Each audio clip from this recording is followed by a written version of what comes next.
Ова е втората епизода на рубриката Да ја подигнеме читачката култура. Во рамките на библиотеката Браќа Миладиновци се наоѓа и библиотеката Другарче, која што се наоѓа овде во склоп на зградата на Кинотека Македонија. Дојдовме овде за да ве запознаеме и со тоа што содржи оваа библиотека и подетално да позборуваме за членските книжки. Ододиме.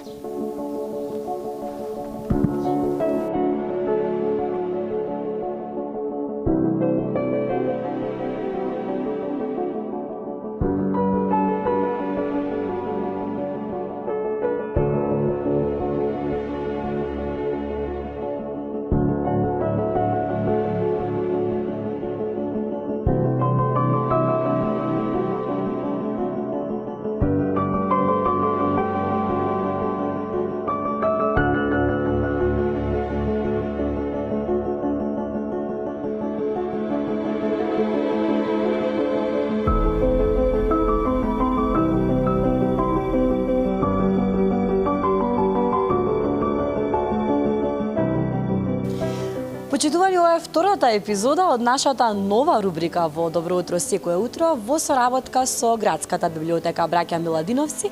Секоја сабота ќе делиме по една членска книжка, годишна членска книжка од оваа библиотека, а ние конкретно денеска се наоѓаме во библиотеката Другарче и ќе разговараме поконкретно околу тоа што всушност значи да се поседува една ваква членска картичка, а за тоа ќе ни помогне нашата домаќинка, библиотекарката Рада Петреска. Ви благодарам за гостопримството и ви благодарам за одвоеното време.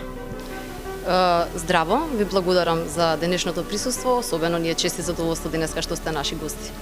Да, многу се радувам на ова соработка, ова е второ издание на ова наша рубрика и денеска ќе се фокусираме околу тоа што значи да се поседува една членска книжка. Најнапред, како се доаѓа до една членска книжка во оваа библиотека? Така да, првиот чекор за да бидете дел, нели, член од нашата библиотека е секако да ја поседувате таа членска картичка. Тоа е еден процес кој трае не цели 5-6 минути, едноставно било кој во секое време може да дојде со споделување на своите основни лични податоци. Му се изготвува членската картичка, потоа автоматски може да почне со изнајмувањето на книгите. Би напоменала дека во исто време може да подигне најмногу 5 книги. Книгите се задржуваат до 15 дена, потоа уредно се враќаат, секако постои простори да се продолжат истите. Она што веројатно и гледачите би ги интересирало и сите оние кои што се уште не се членови, да кажеме, на било која од градските библиотеки, а вреди да се напомене е тоа дека членската картичка се изготвува на годишно ниво. Истата кошта чини 300 денари.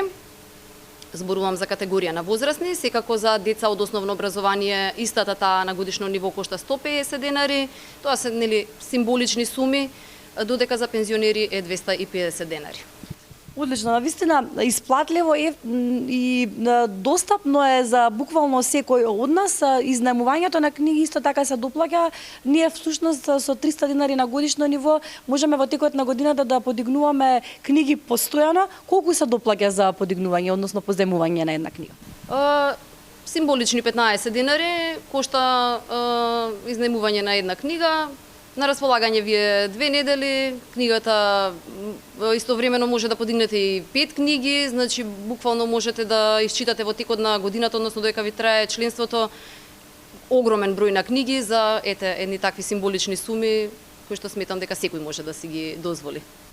Кој има повеќе, кој поседува повеќе членски книжки, мажите или жените, или поинаку би го формулирала прашањето, кој доаѓа и да поземи повеќе книги, мажите или жените? Интересно прашање, да.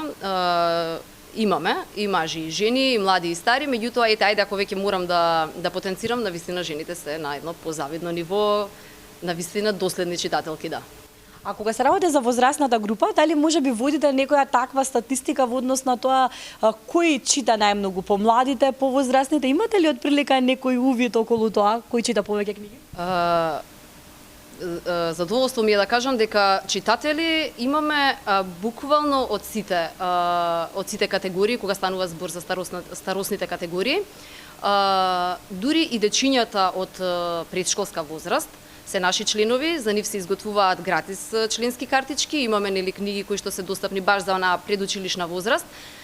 Тука се секако нели основците, средношколците, возрастните, меѓутоа, ете, да ви одговорам конкретно на прашањето, фасцинантни навистина се пензионерите.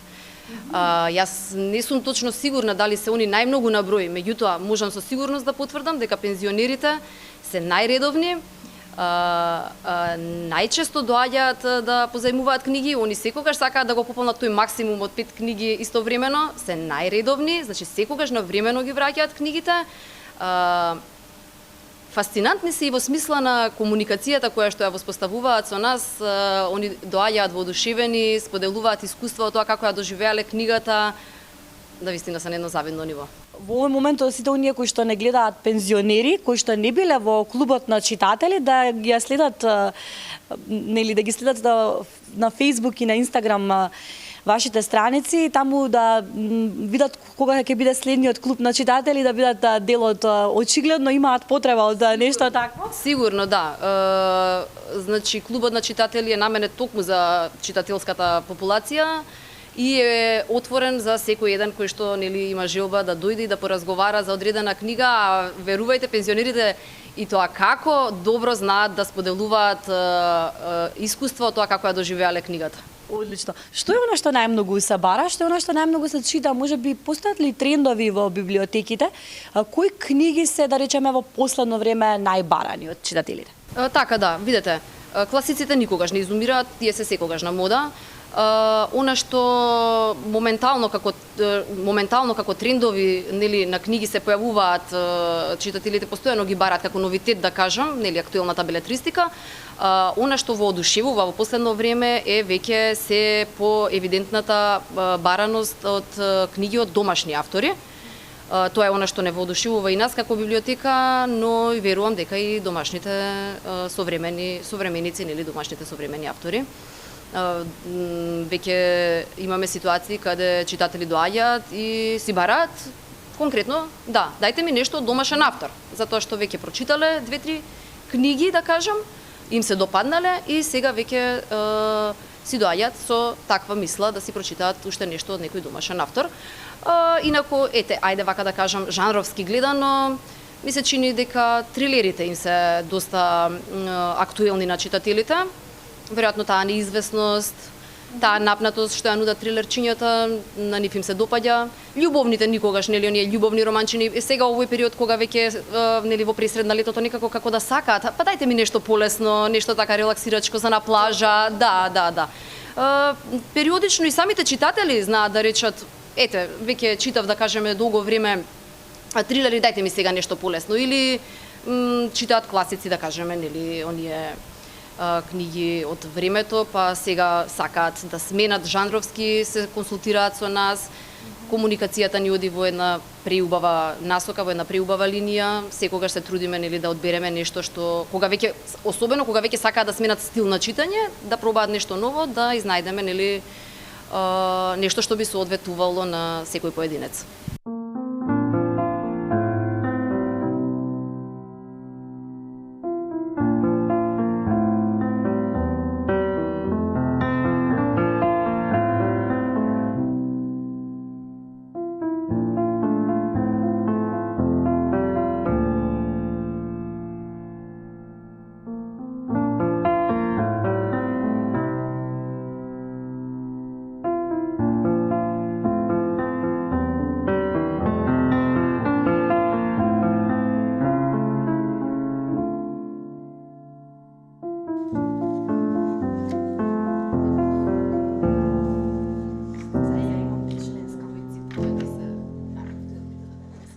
Се наоѓаме пред одделот поврзан со македонските автори. Неодамна започнавте пред 8 месеци кампања поврзана со читаме македонски, современи македонски автори. Колку оваа кампања помогна за да се зголеми интересот кај читателите за македонските автори? Кампањата, да, првиот циклус на кампањата што туку заврши, траеше 8 месеци, од септември до нели крајот на мај. Слободно можам да кажам дека благодарение на кампањата конечно читателите веќе слободно се осудуваат да посегнат по македонска книга без предрасуди. Значи оние предрасуди кои што долго време тлеа, веќе ги оставаме полека позади нас. Имаме многу добар одзив. Јас си напоменав дека да, во последно време веќе расте бараноста од домашни автори.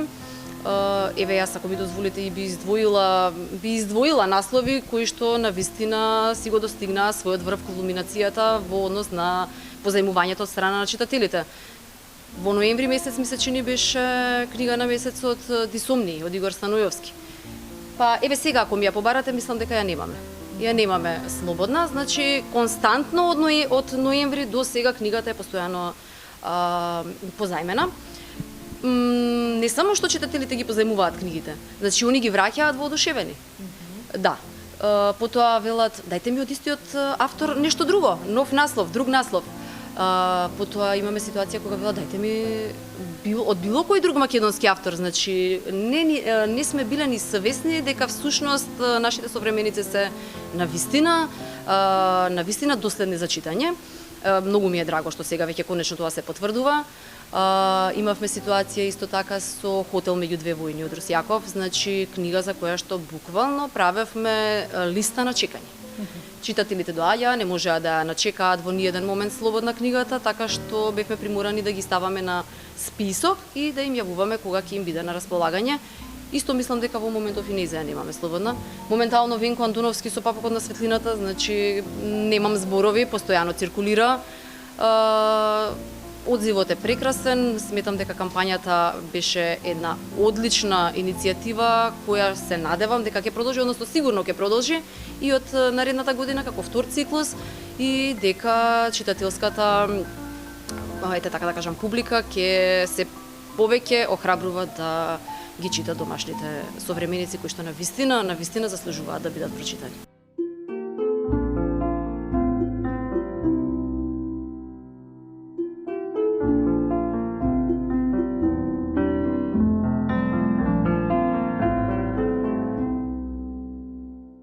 Интересно е тоа колку со топлина зборувате за вашите читатели, за оние кои што речиси секој ден ги гледате и доаѓаат овде, постојано сте во комуникација со нив.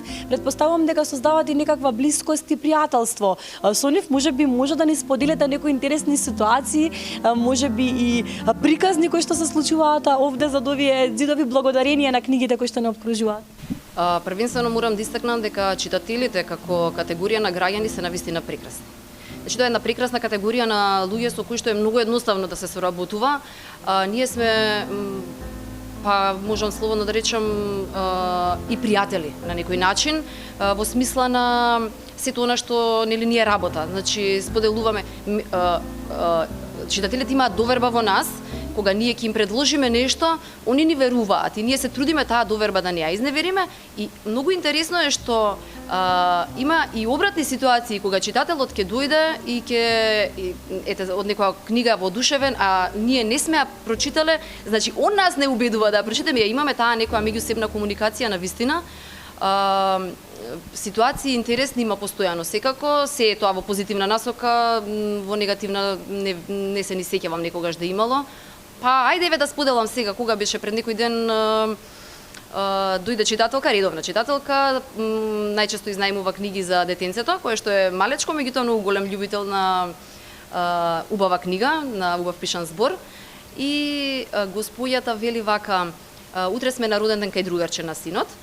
Помислив да му подарам една убава сликовница, книга, нели? Меѓутоа потоа си размислив колку би било попаметно да му подарам една членска картичка. Дали е вика тоа возможно? Викам секако дека е возможно, нели? Изготвивме членска картичка. Значи апсолутно се сложувам и кога госпојата дојде со таа идеја, баш се израдував и навистина сметам дека направија одличен избор во однос на тоа и она самата рече. Вели, демек, што, кога ќе му купам една книга? Ќе ја прочита и толку. А вака цела година ќе го снабдам, ќе му обезбедам книги за читање на располагање колку сака. И така, нели, ја изготвивме членската картичка, господја да рече ќе ја спакуваме во украсно плико, нели, ќе биде подарена, се надевам ќе им се допадне. Иста беше ситуацијата со еден господин кога за сопругата за 8 март вели постојано, ако сакам да ја израдувам и изненадам, одам да ја купам книга. Но овој пат се сетив на нешто попаметно, вели ќе извадам членска картичка. Го направив го, да, дефинитивно. Ете вака сега тоа ми текна во моментов кога ме прашавте за интересни ситуации, секако дека има. Сега во моментов не знам што друго би издвоила, меѓутоа повторно ќе речам што и да е, секогаш се ситуации во позитивна смисла. Читателите се прекрасни, едноставно се дел од нас, од нашата работа. Им благодариме. Ова се одлични примери кои што ги споменавте, наместо да подариме една книга со годишната членска книжка во оваа библиотека, подаруваме многу книги, изобилство на книги. Кога сме кај тоа, можеме ли од прилика да дефинираме колкава бројка нуди оваа библиотека? Зборуваме за библиотеката Другарче. Од прилика имате ли некаква статистика околу тоа колку книги им стојат на располагање на читателите? Па така да, од прилика можам да кажам дека целокупниот фонд, вклучително актуелната белетристика за возрастни, детската литература и литературата, стручната литература, тоа ни оддел кој што се наоѓа на горниот кат, приближно број околу 85.000, можно е да се и повеќе, бидејќи тоа се последни некои бројки од последната ревизија, меѓутоа накнадно се стигнати и нови книги, така да сигурно е над 85.000. Како што реков, стручниот оддел е горе, исто значи нели достапен на читателите. Има книги од сите области. Детската литература негде со 20.000 книги учествува тука, фонд од 20.000 книги и нормално најбројна ни е белетристика, односно делот за возрастни, ми се чини од 40 до 50.000. Кога ќе дојдеме ќе си подигнеме членска книжка од овде, тоа значи дека можеме да ја користиме секаде. Како функционира? Какви се бенефити имаме од како ќе подигнеме членска книжка од библиотеката Другарче? Без разлика дали од библиотеката Другарче или од било која друга градска библиотека, нели сите ние сме под браќа Миладиновци, со првичната членска книжка ние имаме можност и за втора членска книжка која кошта символични 50 денари во било која друга наша градска библиотека и на тој начин сме членови и во едната и во другата библиотека. Сметам дека тоа е достапно за секој и навистина имаме доста втори членства, да кажам. Да, читатели кои што си вадат втори членства кај нас или па првото им е кај нас, а второто си го вадат небитно во било која друга градска библиотека. Да, претпоставам дека вашите читатели овде во Другарче се во близина, што живеат луѓе во околината. Ние се наоѓаме во Карпош во моментот да споделиме со гледачите. Дали може би имате и од други делови на градот, доаѓаат ли може би од други населби? Да, има, секако дека има. Меѓутоа, да, преовладуваат читателите на ниво на општина Карпош. Обично, вторите членства се на читатели кои што доаѓаат од другите делови на градот. Инаку, глобално најголемиот број мислам дека се жители на оваа општина. Секако дека има и по некој што не е од Карпош, меѓутоа најчесто да. Библиотеките, градските библиотеки ги има во сите општини, затоа нели таква е мислам и идејата да на секој читател му биде библиотеката во близина, нели? Тоа е многу битно, затоа што читателите редовно посетуваат библиотека, не би било згодно постојано да тоа го прават со јавен превоз или сопствен превоз без разлика. Благодарам многу за одвоеното време уште еднаш. Благодарам што нудите вакво изобилство од рај на поврзано со црно-белиот свет. Ви благодарам што ве имавме во Добро утро секој утро. Ви благодарам и на вас, навистина ни беше задоволство. Повелете повторно кога и да посакате.